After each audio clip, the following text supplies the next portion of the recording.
les sentit. Ça sent la chair fraîche par ici, dit l'ogre, et il trouva les 7 garçons. Cependant, sa femme réussit à le convaincre de ne les dévorer que le lendemain, au petit déjeuner.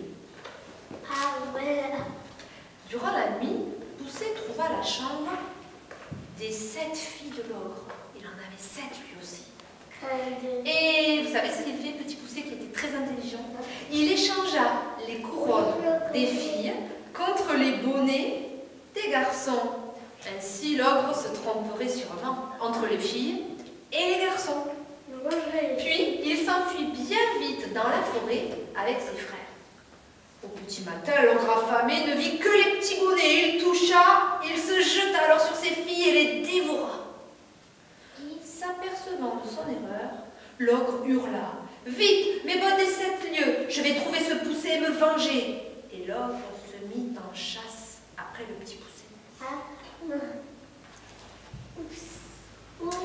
Mais il avait trop mangé. Il s'était endormi tout près du petit Poussé. Ni vu ni connu, Poussé lui vola ses bottes magiques. Et on dit que grâce à elle, il fit tant de choses extraordinaires que ses frères et lui furent à jamais à l'abri du besoin. Vous voyez l'ogre sans ses chaussures? Alors qu'il avait des bottes magiques que le petit Poussé lui a pris. Elle est belle cette image-là, comme ça. Il y en a qui la connaissaient, le petit Poussé? Oui.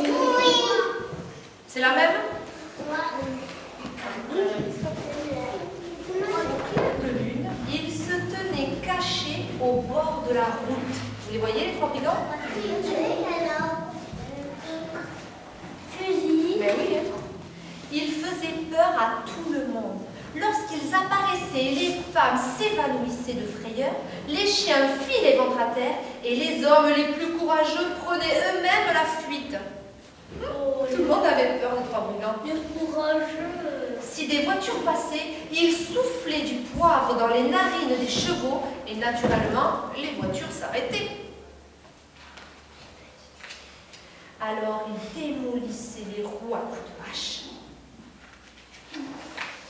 Puis, avec le tromblon, ils menaçaient les voyageurs et les dévalisaient. C'est tout sur les fesses. Leur cachette était une caverne en haut de la montagne. C'est là qu'ils transportaient tout ce qu'ils avaient volé. Ils sont méchants. Oh, très méchants. Ils avaient des coffres pleins d'or, pleins de perles, de bijoux et de pierres précieuses. Oh non! Ça, c'est pour les pirates aussi. Moi, j'ai des vraies pierres précieuses. Mais voilà qu'une fois, par une nuit très sombre, ils attaquèrent une voiture où il n'y avait qu'un seul voyageur. C'était une pauvre petite fille qui s'appelait Tiffany. Elle était orpheline, elle n'avait pas de parents. Et se rendait auprès d'une vieille tante grognon, chez qui elle allait vivre désormais. Cela ne lui plaisait pas du tout. Et elle fut bien contente quand tout à coup les 3 brigands se dressèrent devant elle.